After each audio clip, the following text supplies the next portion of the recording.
In Proverbs chapter 7, verses 1 to 3, it says, actually at this point, go ahead and open up your plastic bag and I'll tell you what to take out. All over your bag.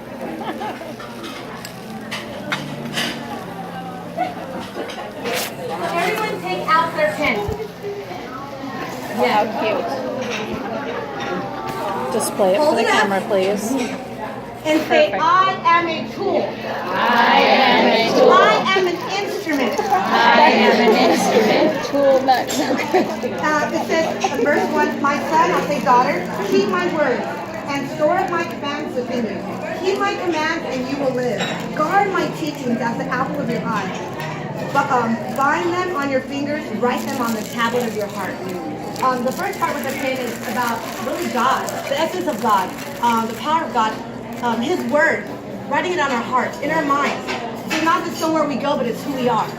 So I just wanted to encourage you with that because that, you guys know, is the foundation of my life. Is having God's Word on my heart. But also you guys, do you know that you guys are instruments?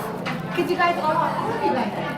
All 20 of you guys are. You guys make a difference in the people around you. You've all made a difference in my life, the lives of your spouses, your kids, your students, your parents, your grandparents. I mean, I want you guys to know how valuable you are. Because sometimes as women, it's easy to feel insecure. All I can look at is I can't, for me, all my clutter and all my, there's so much stuff I'm trying to work on.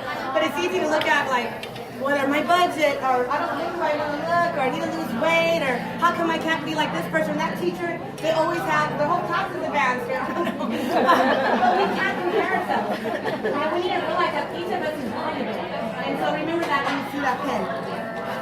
So everyone please take out your little tea lights. Now I'm going to be reading in Matthew chapter 5.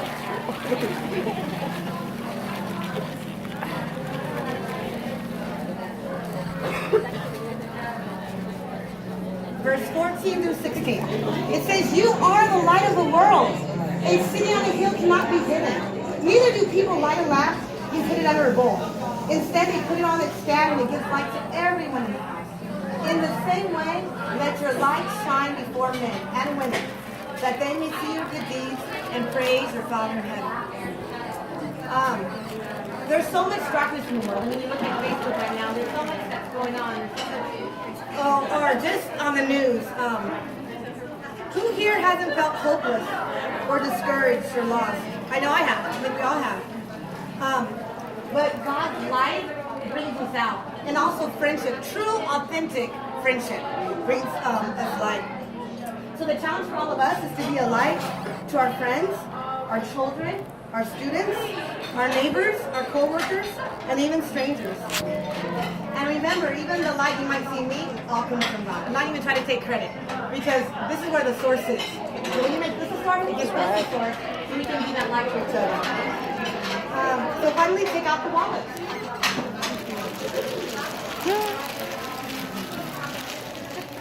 And my last scripture comes from Luke chapter 21, about the poor widow. 1 through 4. As he looked up, Jesus saw the rich putting their gifts into the temple treasury.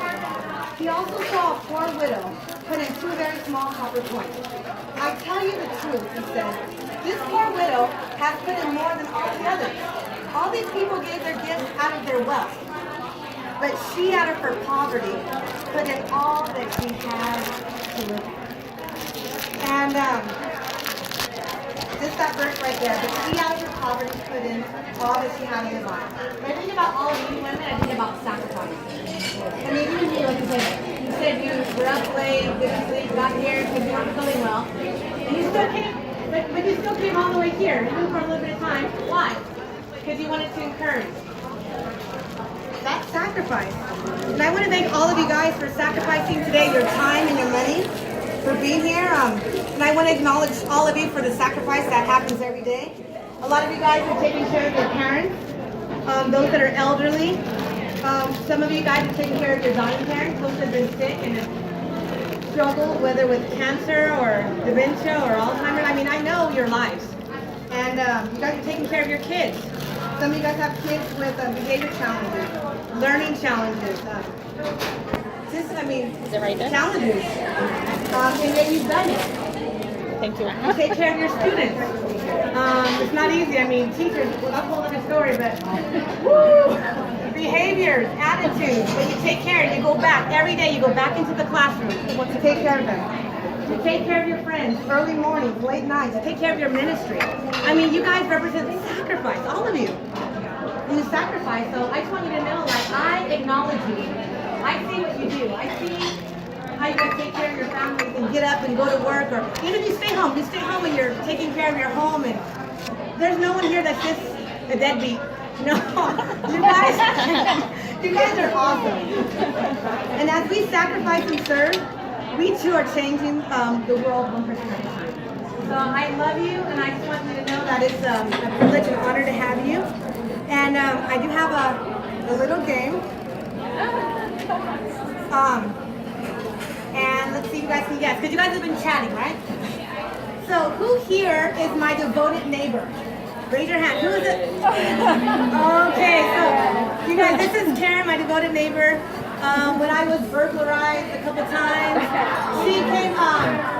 she came over and helped at night, and I didn't want someone. I mean, she took my cans away so no one would jump in my patio and get my cans. And when I think I hear a noise, she comes over with and helps. And she's awesome. And they're in the process of moving, but she's been the best neighbor ever. Number 2, who have I known the longest? Vicky. Ooh, I'm guessing Vicky. Right here. Oh, someone said Angie. Oh, wow. Since we were 6 and 7 years old. This is my friend. She was in Brownies and I was in Girl Scouts. And she lived across the street, and I go to her house every single day. Back in the day, you know, like literally, I leave at 6 in the morning and come home at night. And I just would eat there and everything. And yeah, and she knows my grandma that's 99, and I know her, her family, and we've been through a lot. So like 30-something years, or 35 years. Yeah. Even though she was like 35. They both don't. Who did I mentor in college? Yeah, Vicky. I was like in a program, and she was my protege, and I taught her everything to know.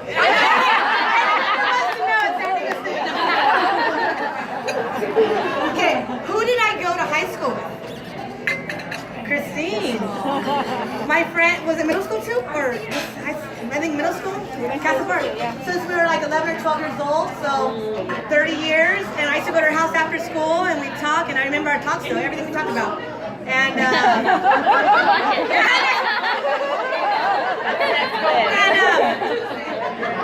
I'm just really encouraged, because back then I think I was trying to like get you to come to church and all that kind of stuff, and I'm encouraged because now you're faithful, you go to your church, and you're always serving and giving, and you have an awesome family, and you come to Sydney's shows, and I'm really proud of you.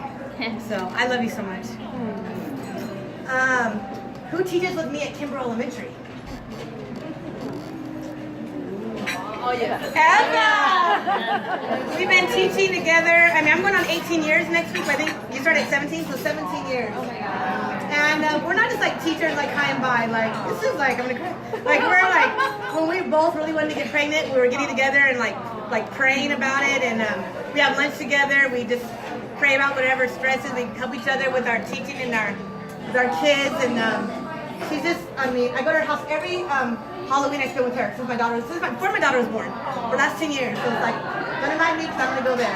And this is a solid friend. I mean, solid. I'm so grateful. Who is a piano instructor? Who here teaches piano? Lori.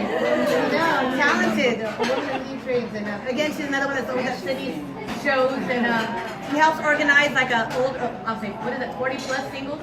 Yeah. Events? 35 plus, so now I qualify for that. So every 40, but every month they have something for like singles to encourage, and she is the one in charge of that to help people be encouraged. So awesome. Who's my cousin? Nicole.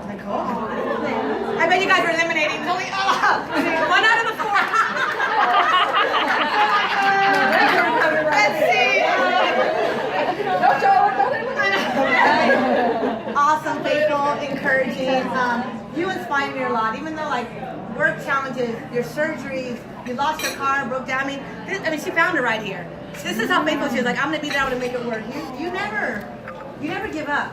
You're just a go-getter, and you're faithful. And you're an example. I love you. Who was the first person I met at CYT?